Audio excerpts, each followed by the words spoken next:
Hello everyone and welcome back to my YouTube channel here where we're diving into some more League of Legends concepts and ideas in a competitive 5v5 environment. My name is Smax and let's dive right into this video today. We've got drafting Engage as a competitive team. Now, this is probably something if you are affiliated with the competitive scene, specifically in the Platinum Diamond spot or just anywhere really. That's just where I am most affiliated with. You probably already know how to draft Engage as a team and what it really does take to get there. But I'm gonna make this video sort of as a starter pack to really understand how that does work in a competitive environment and what you can really do to accentuate this, because this is really a strategy that a lot of people do latch onto and really try to perfect here, because it is very, very good to know how to do as a team. So without further ado, let's hop into the strengths of having Engage on your team. The biggest one is that you can start team fights on your own terms, which is really good. Team fights are usually inevitable at this stage, or at this skill bracket here. You usually are going to have a team fight that will decide the biggest outcomes of the games, most notably the objectives controlling on the map, like the Baron or the inhibitors and things like that, or even just when it comes down to the Nexus at the very end. You do often want to just start the team fights on your own terms, and having a good engaged composition will allow you to do that. Now, that will also come with map and objective proactivity. You don't just have to wait for your opponents to mess up or do something that can expose them to yourself and your players. You can just go in with the fight yourselves if you do have a strong engaged composition on your team. That being said, you also can snowball your leads very, very effectively. You can, if you do get that lead early on, it's very easy to just begin a fight at any point and just show that you have the gold advantage by killing their players over and over and over. And it is very easy to coordinate it as a new team or as just any team in the competitive environment here, because most often players do get to the higher rated elo brackets by being good at team fighting or just fighting in general, having good mechanics in the game.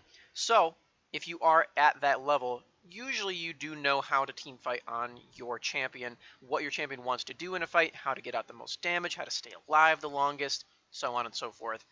It's usually just very easy to adapt all of that into a team environment, just as long as you are on champions that you know how to play. Uh, but there are a lot of champions that can fit into an engaged composition. You just really do need to have two main factors that are pretty constant throughout just drafting engage on a team. The first of those is going to be primary engaged champions. If you are a team that wants to draft engage and you want to play through this, just big team fight explosions, you need to have a primary engaged champion or two, or however many you guys want, on your team. You want to have someone who can get the fight started immediately, no matter what. You want them to get in there and just be the big go button for your team, for them to go in. And a lot of these champions that I've got on the screen do that quite well. Jarvan, Ornn, Malphite, these champions that have very, very big ultimates that you can very easily track and follow in a fight and know exactly when it is time to go in with the rest of your team. That's really the signature of a primary engaged champion, a giant ultimate that will lock down the enemies, and some way of getting into the fight as well. A lot of mobility, like the Jarvan Flag and Drag combo, is both an engaged tool in that it gets Jarvan in the fight and it CCs the enemies in that way. The same thing with the Malphite ultimate, same thing with the Kled ultimate, things of that nature. Just make sure that your team can get in the fight and that the enemy team starts off on the back foot. So that's going to be a really big thing to draft and keep in mind when you are making a team comp like this that does want to go all in on the 5v5 fights. You got to have primary engage on the team. But primary engage would be nothing without secondary engage champions. Now, you don't need to have any of these 5 specifics on here. I just put a few that are just really signature secondary engage champions that can follow up very, very easily. But secondary engage can come from a lot of different champions. That can just be pretty much any marksman in the game is a pretty good secondary engage. They want someone to start off the fight so then they can start dealing their DPS very effectively. That's kind of just the nature of the marksman role, is secondary engage. Similar to how I mentioned it in my last Kai'Sa video.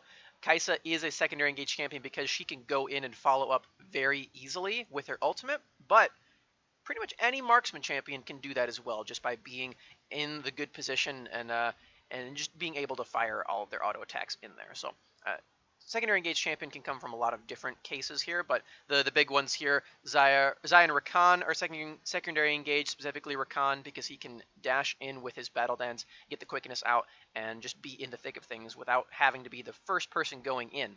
Galio as well, he can't cast his ultimate into the fight unless someone is there, so you do need to have that primary engage to make sure that Galio can get in, and other champions do the same thing. Shen with his ultimate can come in from anywhere onto an ally and make sure that the engage goes smooth with the big shield. So secondary engage is very, very important. A lot of that is just follow-up CC, extra damage, which is the big one, or just continued peel and continued aggression through that.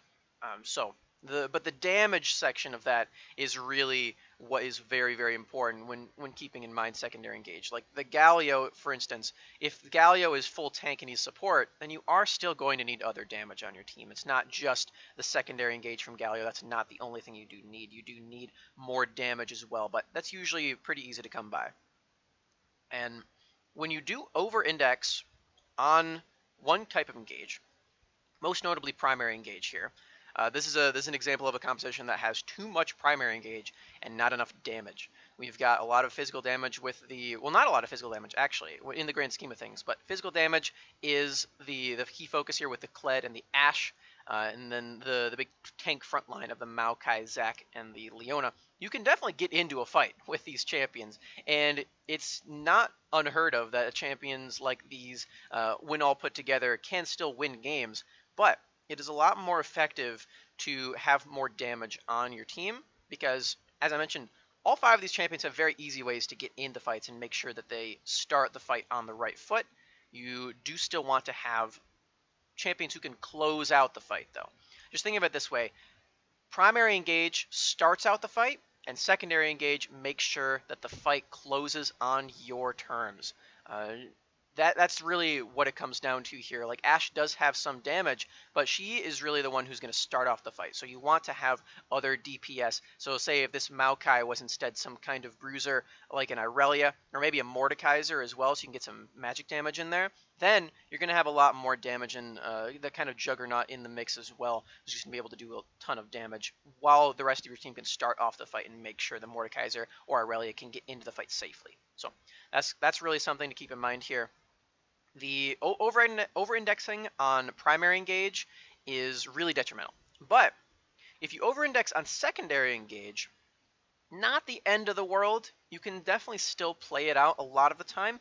It just becomes a very frustrating instance, as a lot of these champions here on this screen that are trying to get in and deal their damage, but they just can't a lot of the time.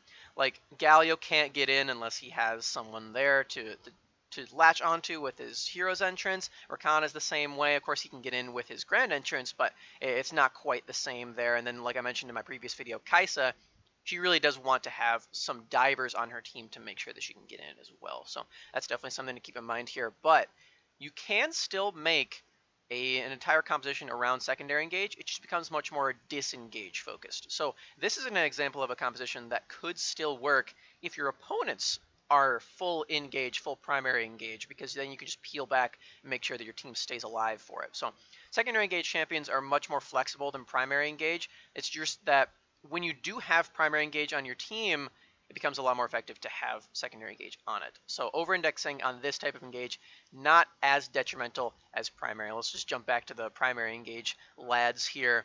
I mentioned these champions don't deal a lot of damage. They're really lacking that major closing act of the fight. They have the win condition of starting the fight, but you do need to have the extra damage to close it out. And that's honestly about it that I've got for this video here. Wanted to make a little bit of a shorter video than my previous ones, but I hope you guys all enjoyed here. I'm going to throw this one into the playlist that I had before as well.